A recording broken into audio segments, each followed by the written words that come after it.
Hi there, Drutter here. Today is April 23rd, 2020, and it's the 39th day of my lockdown diary here in a small town in southern central British Columbia, a few hours drive inland from Vancouver.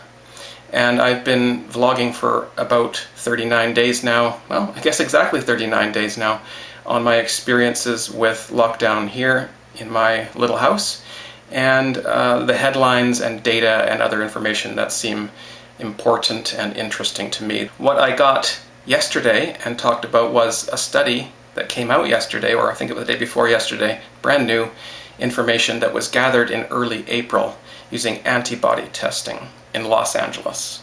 And antibody testing, of course, is finding out whether or not someone has antibodies in their bloodstream. It's just a very quick poke of the finger, a drop of blood onto a sample, and then that goes onto the little device, and it just tells you yes or no if you've had it or not, and if you have the antibodies or not. So we found that 5.6% of people had already been infected, and at least 4.1% of people are immune, have the antibodies and levels to be immune to the virus. They can't carry it, they can't infect others. They're flawless in terms of the virus now. They can't be touched by it anymore, as far as we know anyway. I did talk the day before about how the media is trying to spin it and ask the question, is it possible to get reinfected? But if you look into the details, the answer is no. They just ask that question to make it ambiguous and make people who just read the headlines think it's possible to be reinfected. So now we know, at least in Los Angeles several weeks ago, 4.1% of people were immune, and that can only be going up. So that's great news. And even greater is today, brand new study came out, and it was another antibody study, excellent, and they were testing people just a few days ago on the street in New York State and in New York City, and they found in New York State that 13.9% of people have already been infected and have antibodies, and 21% of people in the actual downtown New York City itself have been infected and have the antibodies. So about 14% in the state and 21% actually in New York City itself have been infected and now are immune and can't be contagious, can't carry it to other people either. So that is incredible news. That shows that more people than we thought have had the virus. It is more virulent than we thought. In other words, it spreads faster. And it's probably been widespread in most North American cities and centers since February. In fact, January probably. In the smaller cities, it's been spreading since February in North America, it seems. So this is spreading around the world literally in months, in a matter of months. And that is how we've seen other viruses spread around the world. So that is not necessarily uncommon. It is a very virulent virus, that's true. And that is something to take note of. But that's what the media is latching onto, is that virulence. They're saying it's spreading so fast, and wow, we didn't even know how many people have had it. That's a good sign, because it shows that these people who've had it and have recovered and have antibodies, they weren't affected by it. They didn't die. We know of the people who died. Their bodies were found, or they were in hospital and they expired. So we know almost all, I'd say 99.999% of the people who have died of this, we found out that they died. So the death numbers are approximately right. It's the case numbers that have been wrong, and the media and the government have been holding those antibody tests back, and I've been demanding it for weeks here on this log. And it's great to see it finally starting to come out, the data starting to come out, but we need these antibody tests for the public. We need everybody to know who's had it and who hasn't. Because as I said in day 6, have I had it? So it's great to see that the mortality rate is actually a lot lower than we thought. It's not killing people who are infected with it as much as we thought, because more people have been infected than we knew. So the media is saying that's bad news. It's actually great news that up to 1 in 5 people in New York City have already been infected, have recovered, and are now immune and cannot be contagious. That's excellent news. So this needs to be front and center. I'll put up on the screen where CNN announced it. It's gone now even. It was just on their front page briefly. And I'll put it on the screen. It shows it's just on the bottom left there. I circled it in red, you can see. But they're really not announcing this information. And this should be front and center. Not only are they not announcing it, but the headline should have been different. They should have said, amazing data from New York shows most of us have already been infected. A majority of us probably already have it now or have had it. That's just the truth. I said a few weeks ago it was probably about 1 in 4 in my area, and I think that was true. I think it's closer probably to 1 in 2 now. It's probably about 50% of people who have had it and got better and didn't know, or had just a little bit of something like I did. I had a few symptoms. And I think it is pretty much spreading to the whole world. And some people say that's bad news. But if you think about it, in a way, that's good news, because it shows that the mortality rate is much lower.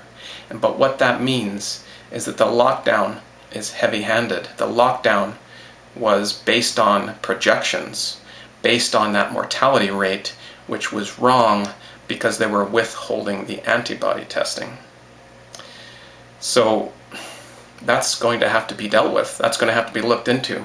Somebody, and many somebodies, are responsible for the heavy-handed lockdown that itself is leading to deaths and misery for many people. And as I reported yesterday, there's protests starting up, and I support that.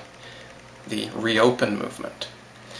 Now, speaking of the Reopen movement, another story that you see on that CNN front page, the main story, in fact, is about the Reopen movement. Now, they don't call it the Reopen movement because then you'd search Reopen and you'd be able to find information about that. They call it the Open It Up movement, which nobody actually has called it except for the media. So this is another case of misnaming something so that, to draw less attention to it and draw just to scatter support, basically. And they like to make something have multiple names, so it's harder to search, harder to follow, and they can control the narrative a bit better. But anyway, they say, they claim that experts say that the Reopen movement, or what they call the Open It Up movement, is immoral and unethical.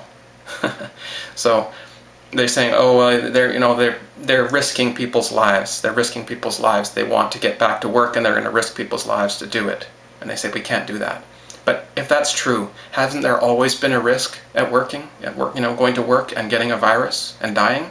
Because there are many other viruses that kill us, many other bacteria that kill us, and funguses that kill us, many parasites that kill us, many animals and predators and such that can actually kill us. There's many ways that we can be killed by other living forms of life on this planet. In fact, that's a pretty common way to die. So, and some people die at work even, or are injured at work, or there's risks at work. Yes, that's always been the case. So it's strange only now to say, ooh, because of this recent virus, it's immoral and unethical to work. We can't interact. We have to close all shops and all stores, they said a few days ago. We have to close all means of humans interacting with each other and making purchases or trades in person. No more cash. No more in-person discussions even. No more, everyone has to be only connected through the internet and connected through electronic devices that are, of course, controlled and surveilled. So that is what I think is the plan for some people for this crisis, is to lead us into that kind of technocratic future. And I've been warning about that not only for this vlog's lifetime, but for the past 12 years on this channel. And that is still a very big threat. And as you see in the article, if you want to read it a little further, it says that there's people waving silly yellow "Don't Tread on Me" flags with rattlesnakes on it. That's called the Gadsden flag, and that is a symbol of liberty. And they're making fun of it on CNN and saying these people are waving these yellow flags. And they're saying that they're immoral and unethical, and that liberty doesn't come before morality. We have to have morality over liberty. Freedom has to take a back seat, and we have to look at ethics and morality, and experts say that the Reopen movement is immoral and unethical, right? And they get to decide which experts they interview and which experts that they put on their page and on their news site, if you want to call it that.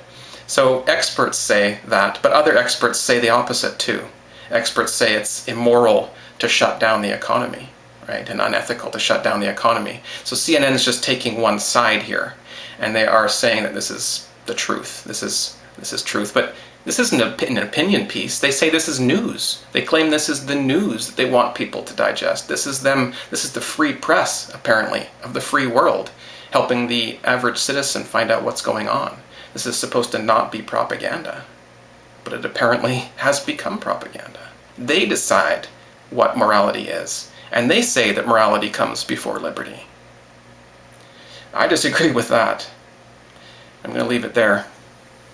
Talk to you soon, and stay well.